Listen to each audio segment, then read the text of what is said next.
Teksa në Serbi po zhvillohen protesta masive kundër qeverisë Aleksandar Vučić, çka kulmuan ditën e djeshme me protestën ku u mblodhën mbi 400.000 njerëz dhe pushteti u përgjigj me një top zanor. Kjo një armë jo vdekje prurse, por që shpërtheu me një zhurmë të fuqishme, duke shkaktuar panik dhe kaos mes protestuesve të mbledhur për të nderuar viktimat e tragjedisë së fundit në Novi Sad. Sulmi që ndërpreu minutat e heshtjes për të vdekurit në Novi Sad shkaktoi tronditje të madhe mes protestuesve, por çka është topi zanor që përdori Aleksandar Vučić për të shpërndarë turmën ditën e djeshme? Topi zanor është një armë jo vdekjeprurse që përdoret për të shkaktuar zhurma shumë të forta me qëllim që orientimin dhe friksimin e turmave. Kjo armë përdor teknologjinë për të krijuar një shpërthim zanor të fuqishëm, i cili mund të ndikojë drejt për drejt në dëgjimin e individëve, duke shkaktuar konfuzion dhe pasiguri, dhe shpesh i detyron ata të largohen nga zona e goditur. Topat zanor përdoren kryesisht nga forcat e sigurisë për të menaxhuar situatat e tensionuara gjatë demonstratave ose protestave, duke i penguar protestuesit të veprojnë ose të organizohen, siç mund të ndodhte pa një ndërhyrje të tillë. Përveç kësaj, përdorimi i këtyre armëve është shpesh i diskutuar në lidhje me efektet e mundshme negative që mund të kenë ato mbi shëndetin e individëve, siç është dëmtimi i dëgjimit. Teknologjia pas topave të zërit funksionon duke drejtuar vallet e zërit në një rrezë të ngushtë. Kjo lejon që zëri të udhtojë mbi një distancë më të gjatë me më shumë saktësi. Teksa mediat serbe raportuan për armën e re të përdorur ndaj studentëve protestues mbrëmjen e djeshme në Beograd, pra topin zanor, i cili shkakton dhimbje koke dhe të vjella tek personat që goditen. Presidenti Aleksandar Vučić në konferencën pas protestave u rek që të mbronte veten duke thënë se policia nuk e ka përdorur diçka të tillë. Këdhe i shefi i shtabit të përgjithshëm të ushtrisë serbe dhe presidenti i partisë SRCE, Zdravko Ponoš, ka komentuar incidentin në protestat në Serbi dhe e ftoi Aleksandar Vučićin që të marrë përgjegjësi për përdorimin e topit zanor. Ponoš ka shpërndar një artikull në media ku thuhet se Ministria e Brendshme e Serbisë ka përdorur topin zanor në protestë, gjë që ka shkaktuar panik te qytetarët. Ju keni përdorur një top zanor, që luat mbi qytetarët teksa ata po bënin homazhe në eshtje për viktimat e regjimit tuaj. O njeri, ju që luat mbi njerëzit që protestoni në mënyrë paqësore, ju nuk mund të duroni, kjo është paqja, stabiliteti juaj, tha Ponoš. Topi zanor përfaqëson një armë jo vdekjeprurse që lëshon një ton tingullin e decibel të caktuar që irriton organet e dëgjimit, duke shkaktuar çorientimin dhe panik. Gama e pajisjeve të tilla varion nga 300 deri në 4000 metra, dhe megjithëse prodhuesit sigurojnë se ato nuk janë të dëmshme për shëndetin, ato janë të ndaluara në një sër vendesh. Frekuenca e funksionimit të këtyre pajisjeve për qëllime policore është afërsisht 136 decibel, me veshjen e njeriut zakonisht në gjendje të përballojë një nivel presioni të zërit prej 120 decibel përpara se të përjetojë dhimbje, megjithëse këshillohet që të vendosen tapa mbrojtëse kur ekspozohen ndaj çdo zhurme më të madhe se 90 decibel.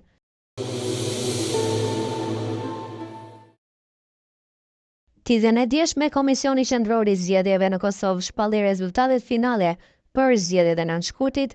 Nga këto zgjedhje, lëvizja vetëvendosje doli fituese, duke arritur të marrë 42 deputet në kuvendin e ri.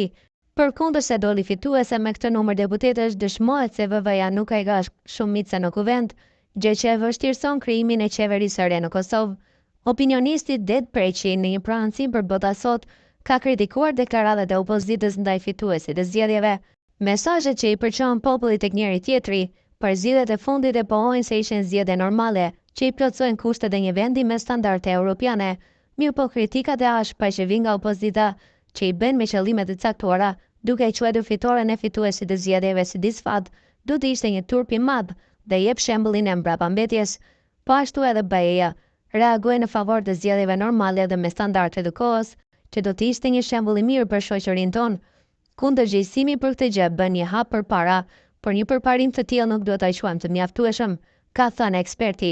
Tutje Preqi ka treguar se çfarë pretendime ka opozita në Kosovë, ndonse kemi të arritura në administrimin e shtetit tonë që kërkojnë edhe më shumë përmbushje, por nuk mund t'u angarkojmë individëve të degeneruar apo grupeve të një kategorie të tillë, siç po tregohet sot opozita, që vjellin helm nga çrregullimet e tyre egoiste, të cilët po pretendojnë ta marrin pushtetin pa merita apo pa vullnetin e popullit.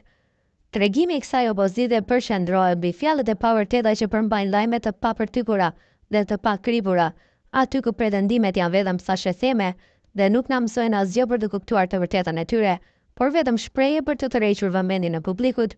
por për fat të mirë publiku po e kupton deri dikund duke u lexuar paralla do ball, ka deklaruar ai. Ndërkaq preshi në këtë mënyrë e shpjegon fitoren Albin Kurti dhe sfidat me të cilat do të përballet.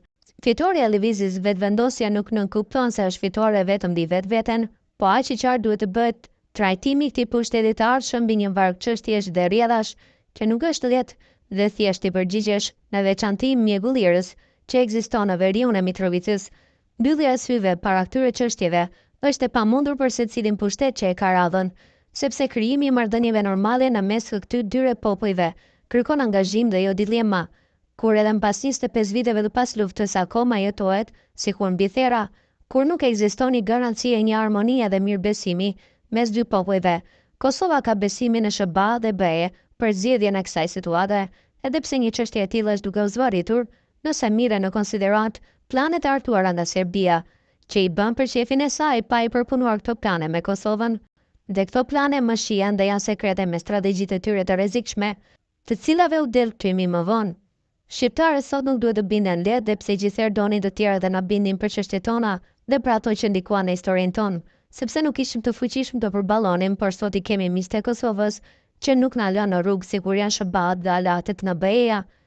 Mirë po Kosova me një përvojë 17 vjeçare të shtetësisë duhet i referohet disa kritereve brenda vetvetes si shteti pavarur, e cila mundet dhe veti kryej detyrat që i takojnë, dhe jo çdo gjë që ka nevojë ndërtimi i këtij vendi ta angazhojë të tjerët, duke u treguar të paaftë për të vetë qeverisur sikur pretendon opozita e sotme, që ta angazhojë Kuintin për të formuar qeverinë, ka potencuar ai.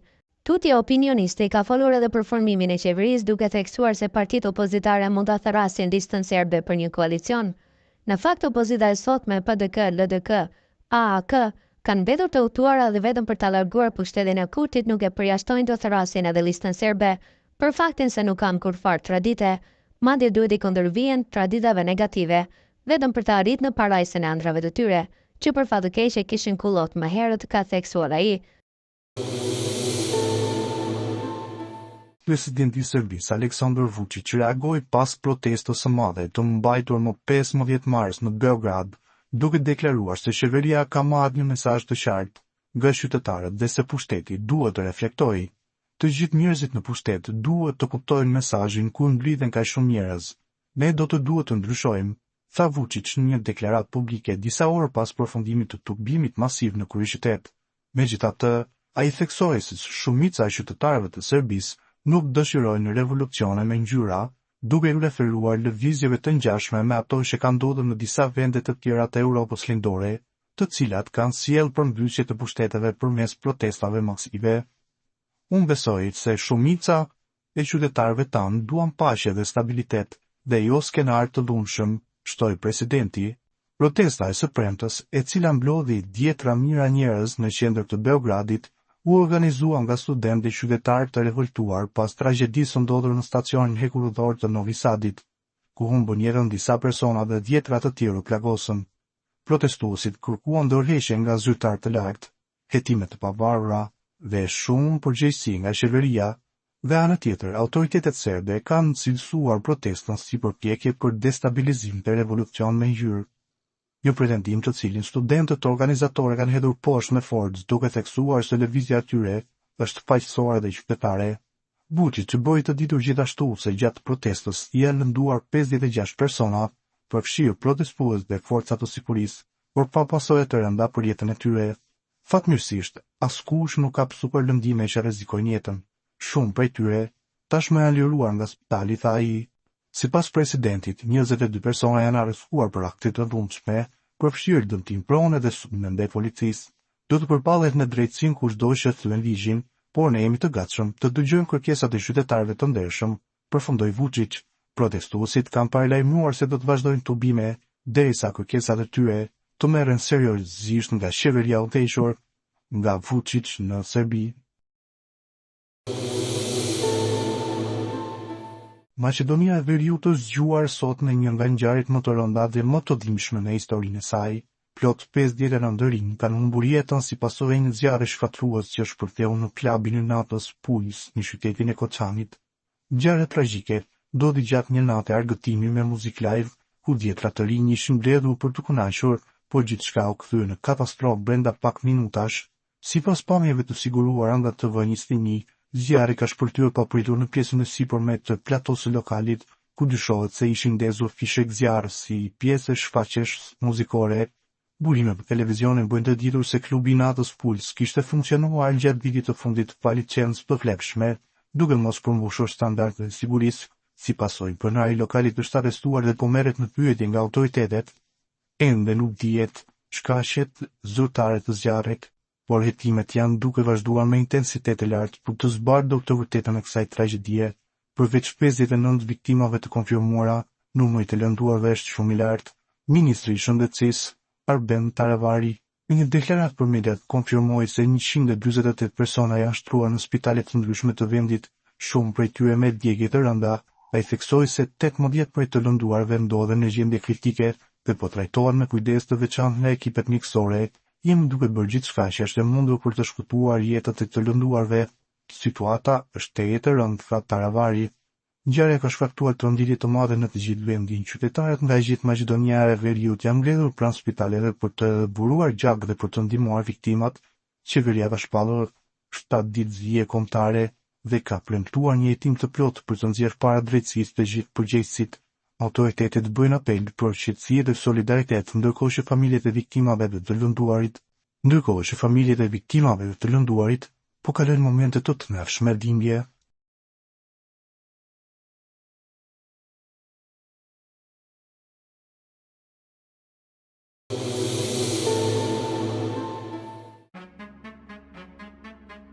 Ish luftëtari i UÇK-s Dritan Goxha ka folur lidhur me protestat që e kanë pushtuar tashmë Serbinë pas humbjes së 15 jetëve nga shembja e një streja në stacionin e Kurudor më 1 nëntor të vitit të kaluar në Novi Sad.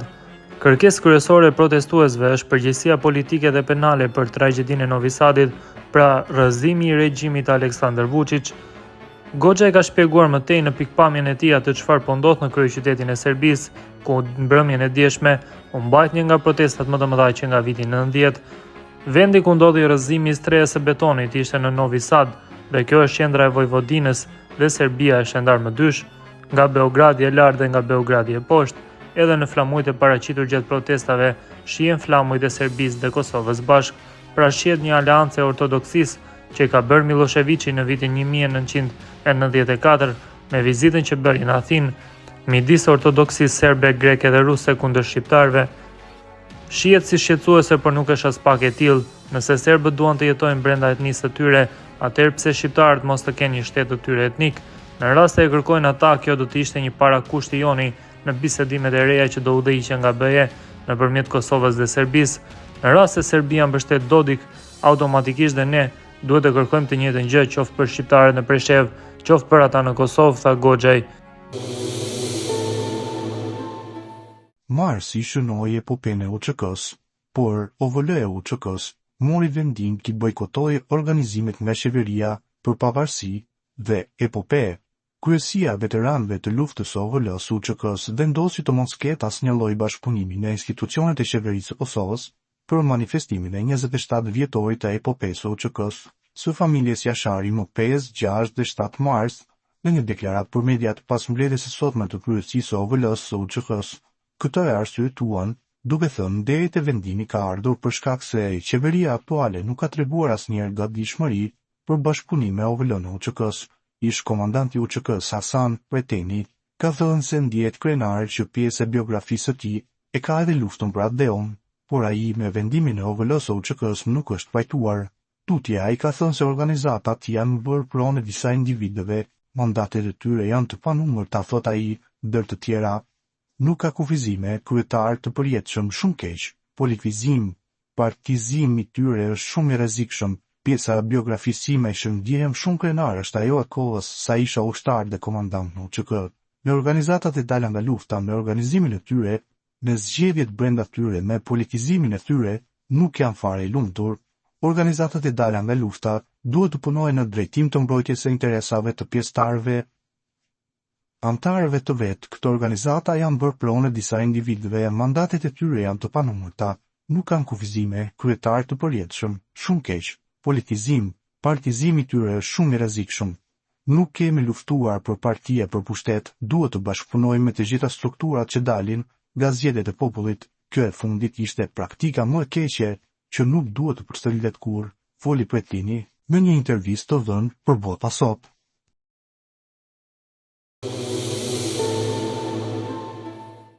Ish generali amerikan Ben Hughes rekomandon që Berna të investojë më shumë në mbrojtjen kombëtare dhe këshillon ushtrinë zvicerane të mësojë të përdorë dhe të smbrapsë dronët në një shkallë të gjerë. Tërheqja e trupave amerikane në Europë është vetëm çështje kohe, beson ish generali amerikan Ben Hughes. Në intervistën me Sonntagsblick, ish oficeri këshillon Zvicrën të përgatitet për luftë. Mënyra më e mirë për të parandaluar luftën është përgatitja për të, thotë ish komandanti i forcave të NATO-s në Europë. Kushdo që nuk është i përgatitur, fton për agresion, shton ai në rubrikat e gazetës së dielës zvicerane e gjermane. Këshilla për ushtrinë zvicerane, mësoni të përdorni dhe të smbrapsni dronet në shkallë të gjerë. Sipas Hughes, Rusia nuk e respekton neutralitetin zviceran. Kjo nuk do të thotë që tanket ruse një ditë do të mbërrijë në Zvicër, dhe ai këshillon ushtrinë zvicerane të mësojë të përdorë dhe të smbrapsë dronët në një shkallë të gjerë dhe të investojë shumë në mbrojtjen ajrore dhe të stërvitet për manovra në shkallë të gjerë. Europa nuk është më prioritet. Departamenti Amerikan i Mbrojtjes aktualisht financon 100.000 trupa në Europë, thekson Ben Hughes. Është i qartë se presidenti Donald Trump do të tërheqë trupat e tij. Pyetja vetme është se kur dhe sa do të tërhiqen, shpjegon generali. Me sa dëgjojnë në Washington, Europa nuk është më prioritet pasi Donald Trump tani e konsideron Kinën armikun e tij kryesor. Zvicra të përgatitet për luftë. Sipas presidentit amerikan, Shtetet e Bashkuara paguajnë miliarda dollar për mbrojtjen e Europës. Kjo shkon përtej sigurisë së kontinentit të vjetër. Për Shtetet e Bashkuara, Europa është një post nga ku mund të koordinojë operacionet në Afrikë, lindjen e mesme ose Euroazi. Për më tepër ekonomikisht, Shtetet e Bashkuara përfitojnë jashtëzakonisht shumë nga Europa e qëndrueshme. Vëren, ish generali me 3 yje, Marcel Deitling, situata aktuale tregon se sa rëndësishme është neutraliteti. Situata aktuale ndërkombëtare, SBA po tenton të shkëputet nga Europa, e cila nga ana e saj dëshiron të zgjerojë forcat e saj të armatosura, tregon se sa rëndësishme është Zvicra të jetë neutrale dhe sa urgjente është riarmatosja e Austrisë. Presidenti i SVP, Marcel Deitling, është i bindur për këtë. Armiku duhet ta di nëse na sulmon, do të paguajë një çmim të lartë në gjak, thot 44 vjeçari në një intervistë të publikuar sot nga NZZ. Sontag, sipas tij, kushtet në ndryshim i lejojnë vendit të hapë syt.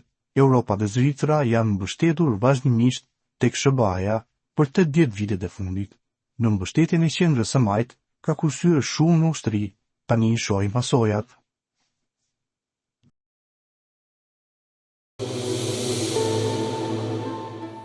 E cilësuar si zema e kryeqytetit, zona ish bllokut pritet të transformohet. 3 rrugë nga rrugët kryesore të saj do i nështrohen rehabilitimit dhe do të kthehen në prioritet për këmbësorët dhe me shpejtësi të kufizuar për automjetet. Është vendosur që në radhë të parë të eliminohen rrugët paralele me lanën, vend parkimet për asfaltim për rrugën Pjetër Bogdani, për brigadën e 8 dhe më vonë Nikola Tupe.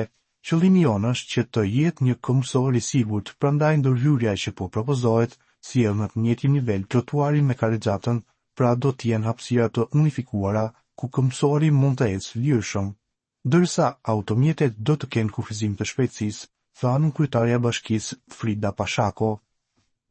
Vetëm rruga kryesore, ajo Ismail Qemali, do të ketë një korsi parkimi për automjetet dhe po ashtu edhe për biçikletat. Rruga Ismail Qemali është ajo më e madhe dhe më e gjera, e cila do të ketë një korsi për parkimin e automjeteve.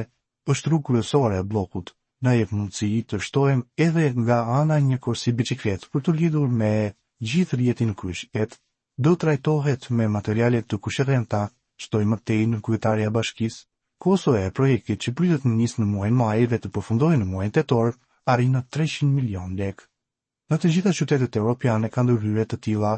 Konsulentja jonë është Maria Vasilaku, ish në kryetaria e Vjenës. Kostoja është rreth 30 milion lek të reja, përfundoi Frida Pashako. Në kryetaria e bashkisë Frida Pashako thotë se shkak të fluksit automjeteve parkimi të 9 toksor shihet si zgjidhje për uljen e trafikut në kryeqytet.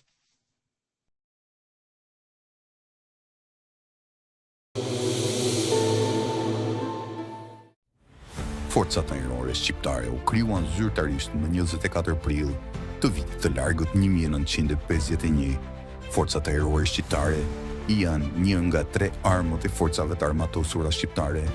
Forcat ajrore përbëhen nga komanda dhe shtabi i forcave ajrore, baza ajrore në Fark, baza ajrore në Kuçov, qendra e vëzhgimit ajror, shërbimi meteorologjik ushtarak dhe kompania e mbështetjes së FA.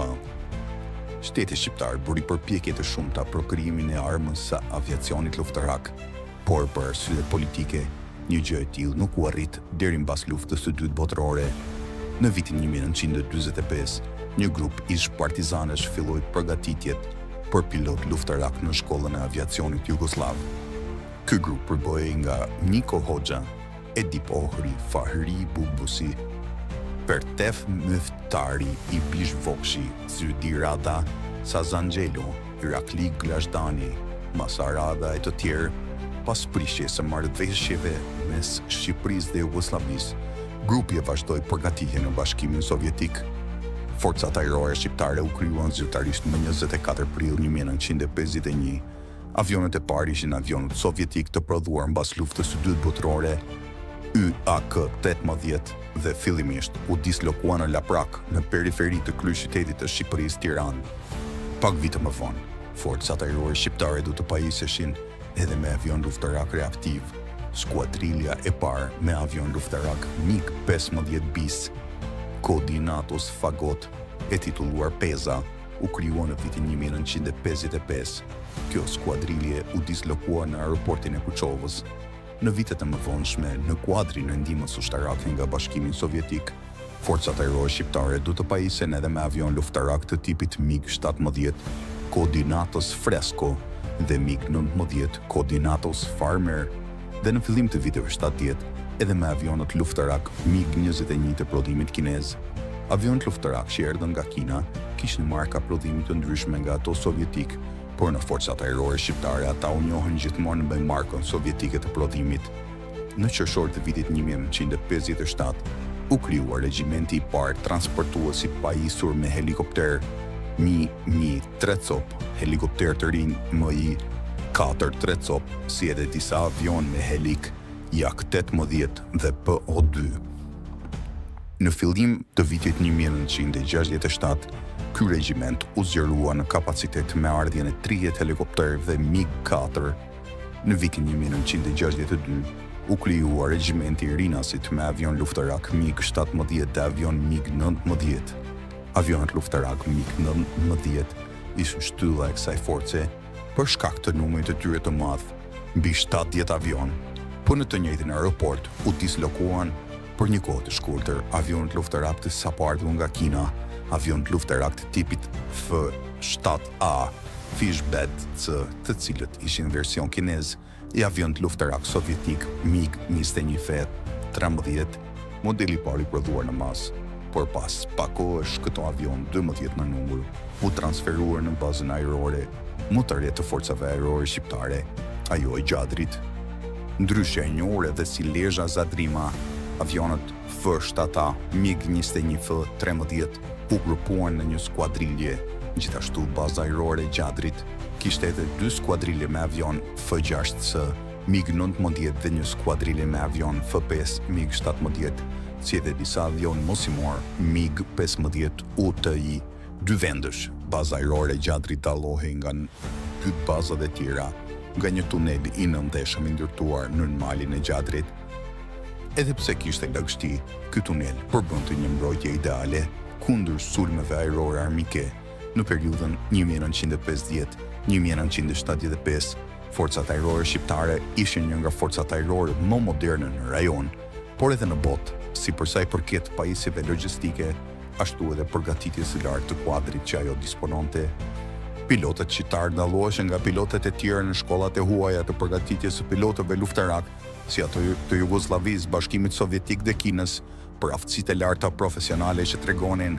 Nuk do të ishte një koment as pak fryrës nëse do të thuhej që ishin forcat ajrore shqiptare që e pajisën Kinën me teknologji radari. Në vitin 1962, Bashkimi Sovjetik furnizoi forcat ajrore shqiptare me 12 avion luftarak MiG-19 PM, kodin Atos Farmer e të pajisur me radar.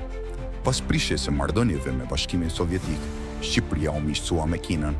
Qeveria kineze i bëri një propozim qeverisë shqiptare që të shkëmbenin avionët luftarak MiG-19 PM me një numër më të madh MiG-19 të prodhimit kinez. Ky propozim u pranua nga qeveria shqiptare dhe të 12 MiG-19 PM u shkëmbyen me avion më pak të sofistikuar të variantit MiG-19C.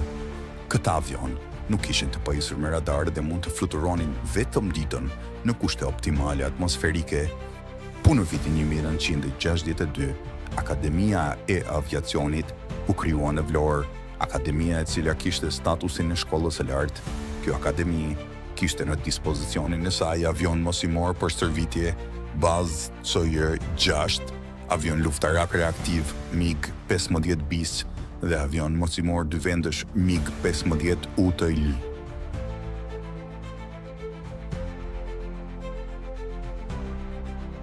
E cilësuar si zema e kryeqytetit, zona ish bllokut pritet të transformohet. 3 rrugë nga rrugët kryesore të saj do i nështrohen rehabilitimit dhe do të kthehen në prioritet për komsorët dhe me shpejtësi të kufizuar për automjetet.